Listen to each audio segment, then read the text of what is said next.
down, yeah. I've been feeling so down, yeah. Can you tell me why? Can you tell me why? Assalamualaikum warahmatullahi wabarakatuh. Shalom, Om Swastiastu, Namo Buddhaya, dan salam kebajikan untuk kita semua. Perkenalkan, nama saya Muhammad Rafi dengan NIM 21106 11155 dengan kelas hukum internasional kelas C. Di sini saya akan menjelaskan tentang sumber hukum internasional. Nah, berdasarkan pada pasal 38 ayat 1 International Court of Justice menjelaskan sumber hukum internasional dibagi menjadi 4. Yang pertama, itu adalah perjanjian internasional. Kedua, kebiasaan internasional. Ketiga, prinsip-prinsip hukum umum. Dan yang keempat, keputusan badan peradilan dan doktrin. Perjanjian internasional sendiri ada istilah-istilah yang sering biasa kita temui, misalkan seperti traktat, konvensi, piagam, statut, fakta, deklarasi, protokol, agreement, atau modus vivendi. Nah, berdasarkan pada pasal 2 Konferensi Wina pada tahun 1969 yang menjelaskan definisi dari perjanjian internasional, yaitu adalah suatu persetujuan yang dibuat antar negara dalam bentuk tertulis dan diatur oleh hukum internasional, apakah dalam instrumen tunggal atau dua atau lebih instrumen yang berkaitan dengan apapun nama yang diberikan kepadanya. Lalu jika kita melihat pada sumber hukum nasional kita sendiri, dalam pasal 1 Undang-Undang Nomor 24 Tahun 2000 juga menjelaskan tentang perjanjian internasional, di mana dalam pasal tersebut perjanjian internasional adalah perjanjian dalam bentuk dan nama tertentu yang diatur dalam hukum internasional yang dibuat secara tertulis serta menimbulkan hak dan kewajiban di bidang hukum publik. Lalu di sini juga saya akan menyampaikan tentang pendapat dari Profesor Mukhtar Kusumaatmadja,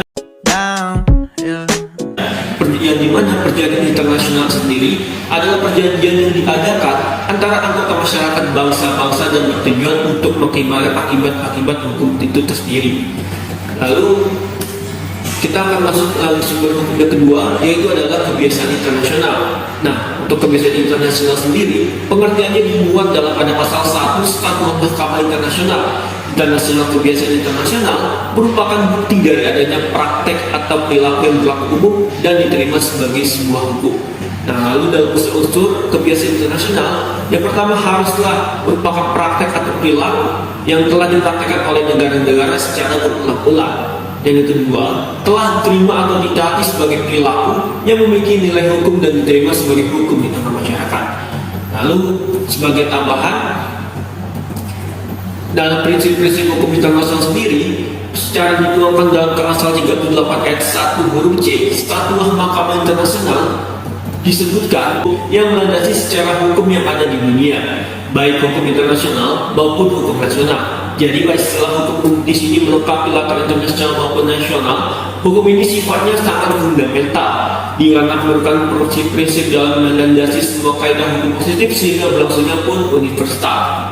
Lalu selanjutnya pada prinsip-prinsip hukum umum sendiri, dengan adanya prinsip hukum umum tersebut, Mahkamah Internasional diberi kekuasaan untuk membentuk sebuah hukum yang baru. Tidak ada lagi bagi alasan untuk Mahkamah Internasional dalam menyelesaikan perkara untuk menolak atau mengadili karena tidak adanya hukum. Dalam hal ini, prinsip-prinsip hukum yang berdasarkan sistem hukum modern yang meliputi semua prinsip hukum umum dari semua sistem hukum internasional yang bisa diterapkan pada hubungan internasional. Lalu selanjutnya masuk dalam putusan pengadilan. Nah, putusan pengadilan ini hanya merupakan sebuah hukum secara subsidiar, hanya sebagai tambahan dan tidak mempunyai kekuatan mengikat dan tidak dapat menimbulkan suatu kaidah hukum. Namun dengan demikian, walaupun hukum ini adalah sebuah hukum subsidiar, keputusan pengadilan, terutama Mahkamah Internasional, tetap menjadi pengadilan internasional. Mahkamah Internasional atau Mahkamah Arbitrasi tetap mempunyai pengaruh besar dalam perkembangan hukum internasional. Lalu selanjutnya kita masuk ke dalam doktrin. Nah, secara doktrin ini mungkin lebih berpengaruh atau lebih cepat berpengaruh karena apalagi dikemukakan oleh badan-badan ahli atau perkumpulan profesional, di mana para sarjana yang berdasarkan keahlian yang sama atau sejenis berkumpul di dalamnya. Contohnya seperti International Law Commission yang merupakan komisi ahli dari Majelis Umum Perserikatan Bangsa-Bangsa berdasarkan resolusi MUN pada tahun 1947.